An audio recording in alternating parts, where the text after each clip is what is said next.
اور جو ہمارا ریویو نہیں ہو سکا تو ہمارا جو ہماری جو ٹرینچ ریلیز ہونی ہے وہ آئی ایم ایف کے شیڈول میں نہیں ہے. تو اب یہ ٹرینچ جا کے, جہاں تک میری انفارمیشن ہے, یہ جا کے مارچ تک ڈیفر ہو جائے گی. تو اگر دسمبر سے مارچ تک یہ ڈیفر ہو جاتی ہے اور ہمیں ٹرینچ نہیں ملتی تو پاکستان کو نہایت شدید مشکلات آ جائیں گی. میرا خیال ہے کہ انہوں نے, ڈار صاحب نے یہ شاید سوچ سمجھ کے کیا تھا کہ مارچ تک چلے جائیں, کیونکہ وہ یہ ایکسپیکٹ کر رہے تھے کہ ہمیں مشکل فیصلے نہیں کرنے پڑے اور ہمیں فرینڈلی کنٹری سے کوئی پیسے مل جائیں, جو کہ نہیں مل سکے ہیں.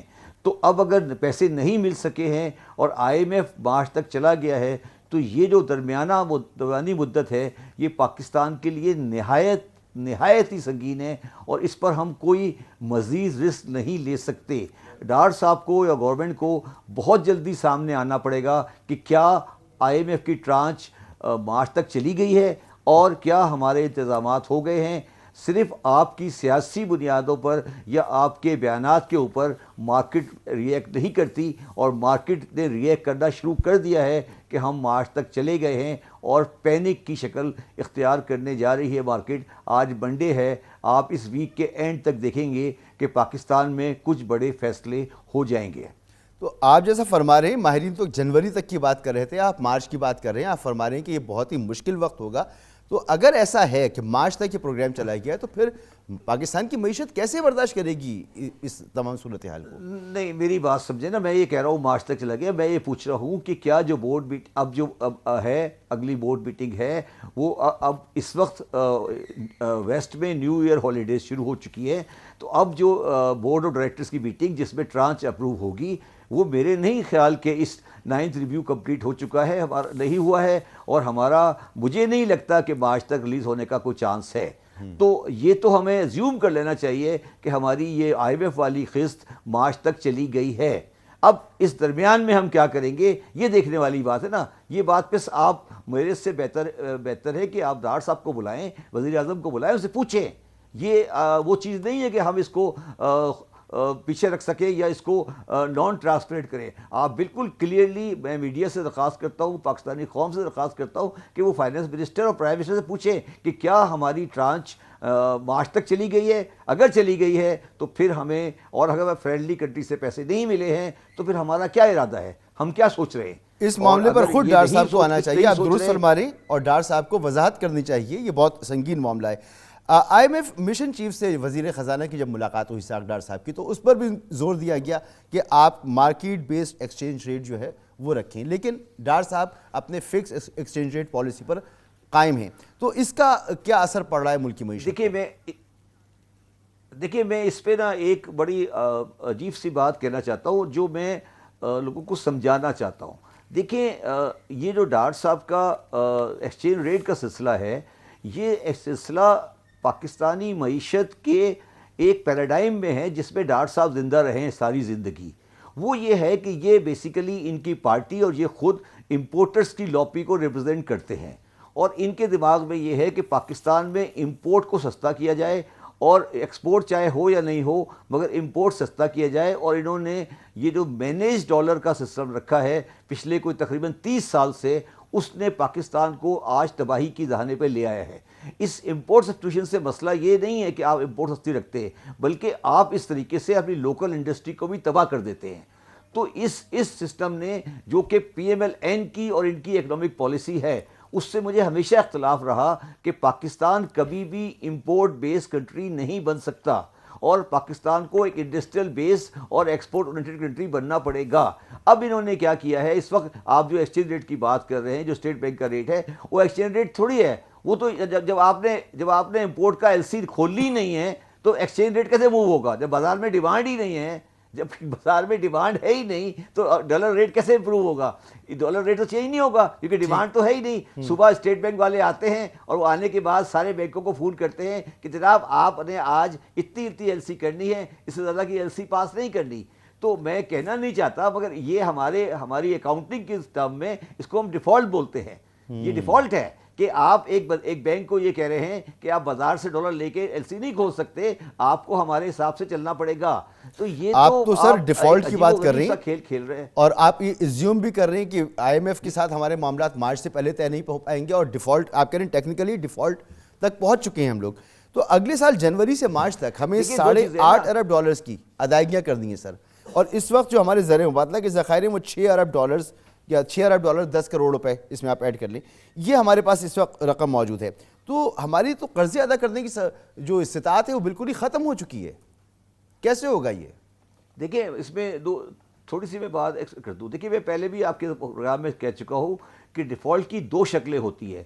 ایک ڈیفالٹ وہ ہے جو پاکستان آلریڈی کر چکا ہے کہ وہ اپنی اپنے ہاں LCR نہیں کھول رہا، اس نے انڈائریکٹلی ایڈمنسٹریٹو بین لگایا ہوا ہے اس وقت امپورٹ کے اوپر. تو یہ ڈیفالٹ ہی ہے کہ پاکستان امپورٹ کے لیے پیسے نہیں ہیں اس کے پاس. دوسرا ڈیفالٹ ہوتا ہے جس میں ساورن ڈیٹ ڈیفالٹ کہتے ہیں، جس میں ملک ریاست اپنے قرضے ادا نہیں کر سکی. میرا یہ خیال تھا کہ پاکستان دسمبر 2023 کراس کر جائے گا، اس کے بعد ہم بیٹھ کے ریکنسٹرو کریں گے پوزیشنز کو، اور پاکستان ساورن ڈیٹ ڈیفالٹ نہیں کرے گا. مگر جو اب آپ پوزیشن بتا رہے ہیں مجھے، تو اب جنوری سے 2023 تک مجھے بڑی پریشانی نظر آ رہی ہے کہ میری جو کیش فلو ہے، مطلب میرا جو ڈالر کا ان فلو ہے اور آؤٹ فلو ہے، وہ بیلنس نہیں ہو رہا، اور خدا نہ خواستہ ہم ساورن ڈیٹ ڈیفالٹ کی طرف آگے بڑھ رہے ہیں جو ہمیں نہیں کرنا ہے.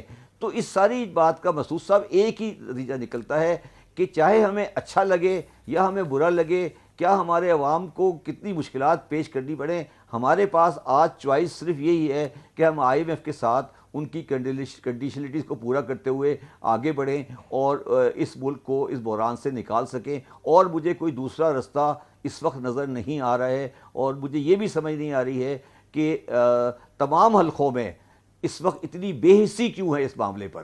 سب کو پتہ ہے کہ LCR نہیں کھل رہی ہیں، یہ آج کی بات نہیں ہے، یہ نہیں کھل رہی ہے. تو کیا تمام پاکستان اس بات پہ تیار ہو گیا ہے کہ پاکستان میں 2 ایکسچینج ریٹ ہوں گے؟ پاکستان کیا اس بات پہ تیار ہو گیا ہے کہ پاکستان میں اب ریمیٹنس حوالے سے آئیں گی؟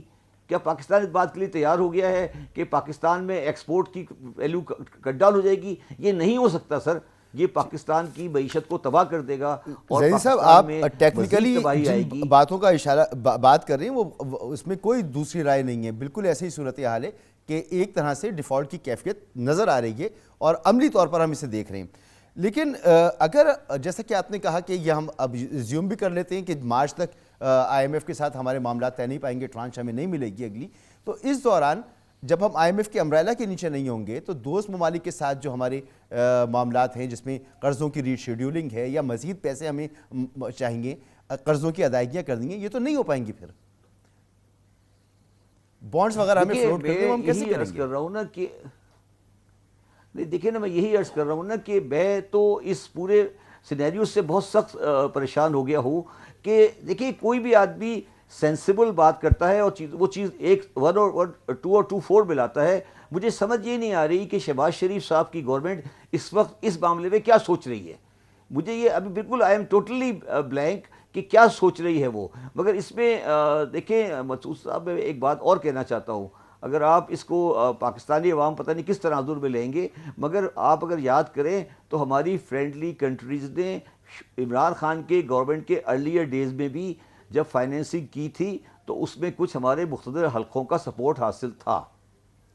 تو میں تو یہ سمجھتا ہوں کہ IMF اور جو ہمارے دوست ممالک ہیں وہ اب ان کو پیسے نہیں دیں گے، وہ انتظار کر رہے ہیں کہ جو آنے والا ہوگا ان سے وہ ڈیل کریں گے. وہ میرا ذاتی خیال ہے کہ وہ ان سے ڈیل کرنے کے لیے تیار نہیں ہیں. یہ میرا ذاتی خیال ہے کہ انہوں نے اب اس بات کو رائٹ آف کر دیا ہے کہ وہ ان کے ساتھ کوئی نیگوسیشن کریں، اور وہ آگے والوں کے ساتھ نیگوسیشن کرنے کی تیاری کر رہے ہیں. اور اسی میں شاید ہمارا جو ہمارے مقتدر حلقے ہیں وہ بھی اس بات میں صاحب جو گفتگو آپ کر رہے ہیں یہ صرف آپ سے ہی میں نے نہیں سنی، اس سے پہلے بھی یہ گفتگو میں گزشتہ کچھ دنوں سے سن رہا ہوں کہ اس طرح کی باتیں ہو رہی ہیں کہ ان سے اب ڈیل نہیں ہوگی، اب ڈیل اس سے ہوگی جو آگے آئے گا جب بھی الیکشن ہوتے ہیں. بہرحال آپ نے IMF کے ساتھ ہماری جو معاملات ہیں اس کی بات کی، تو اسحاق ڈار صاحب نے یہ گلہ کیا کہ IMF کے ساتھ جو IMF نے ہمارے ساتھ زیادتیاں کی ہیں، اور شوکت ترین صاحب بھی اس کی تائید کر چکے ہیں کہ IMF کا رویہ ہمارے ساتھ اچھا نہیں، اس نے ہمارے ساتھ زیادتیاں کی ہیں. آپ اس سے کتنے متفق ہیں؟ دیکھیں IMF نے زیادتیاں نہیں کی ہیں. IMF نے جو کچھ بھی چیز ہے وہ آپ کے سامنے رکھی ہے، اور اگر آپ اس کو نہیں کر سکے ہیں تو اس میں IMF کا قصور نہیں ہے. میں اس کو بالکل آپ کے لیے ایک بالکل آسان مثال میں سامنے رکھ دیتا ہوں. جب 2019 میں ہم IMF میں گئے تو IMF نے سب سے بڑا جو ٹارگٹ رکھا وہ میرے سامنے رکھا جب میں چیئرمین FBR آیا, اور انہوں نے مجھے کہا کہ آپ 5,500 بلین روپیز کی کلیکشن کریں گے. اس وقت پاکستان میں 5,500 بلین کی کلیکشن کا کوئی تصور نہیں پیش کیا جا سکتا. میں نے عمران خان صاحب کو کہا کہ یہ فگر ٹھیک نہیں ہے, اور انہوں نے کہا کہ بس ٹھیک ہے, مجبوری ہے, ہمیں ایکسیپٹ کرنا پڑے گا. تو پھر جب میں نے اس 5,500 کو فالو کرنے کے لیے معاشرے میں سختی کی اور کلیکشن کو انفورس کرنا شروع کیا تو ہمارے معاشرے نے اور ہماری سوسائٹی نے مجھے سپورٹ نہیں کیا, اور ہم اس IMF کی کنڈیشنلٹی کو پورا نہیں کر سکے. اب سوال یہ پیدا ہوتا ہے کہ قصور ہمارے معاشرے کا ہے جو ٹیکس دینا نہیں چاہتا, یا قصور IMF کا ہے جو یہ سمجھتا ہے کہ ہمارا ٹیکس کا کلیکشن. دیکھیں آپ ایک بات اور یاد رکھیں, میں آپ کو آج ریکارڈ پر لا رہا ہوں, جب ہم نے یہ پروگرام 2019 میں سائن کیا تھا مسعود صاحب, تو ہم نے یہ ایگری کیا تھا کہ ہماری ٹیکس کلیکشن جو ہے وہ 14 سے 15% آف GDP ہو جائے گی. آج ہم IMF کے پروگرام کے اینڈ پہ جا رہے ہیں اور ہماری ٹیکس کلیکشن 10% سے کے آس پاس ہی گھوم رہی ہے, ہماری کوئی پرسنٹیج انکریز نہیں آئی ہے. تو آپ یہ مجھے بتائیں کہ کیا IMF والے اس بات پہ آپ کی ایگری کریں گے کہ آپ کی GDP تو بڑی ہے اور آپ کی ٹیکس کلیکشن نہیں بڑھ رہی, جب قوم ٹیکس دینے کے لیے تیار نہیں ہے, وہ بازار دکان بند کرنے کے لیے تیار نہیں ہے, کسی ڈاکومنٹیشن کے لیے تیار نہیں ہے, تو اب یہ بتایا جائے کہ ذاتی IMF کی ہے یا ہماری اپنی ہے. تو میں یہ بالکل اس بات سے ٹوٹلی ڈس ایگری کرتا ہوں کہ IMF نے ہمارے ساتھ کوئی زیادتی کی ہے. ہمارا فسکل اکاؤنٹ, ہمارا کرنٹ اکاؤنٹ ہماری اپنی غلطیوں کی وجہ سے آؤٹ ہے. سملرلی ہمارا انرجی اکاؤنٹ بھی آؤٹ ہے. IMF یہ ضرور ہے کہ وہ ہمارے ساتھ بہت دیالو نہیں ہے, وہ ہمیں کوئی ڈونر کی طرح پیسے نہیں دے رہے ہیں, مگر وہ جو کچھ بھی کہہ رہے ہیں وہ ہم میرے حساب سے ایز اے ٹیکنیکل پرسن وہ صحیح کہہ رہے ہیں. بہت بہت شکریہ آپ کا جناب شبر زیدی صاحب, سابق چیئرمین FBR ہمارے ساتھ موجود تھے. اس کے ساتھ پروگرام کا وقت ختم ہوتا ہے. اجازت دیجیے.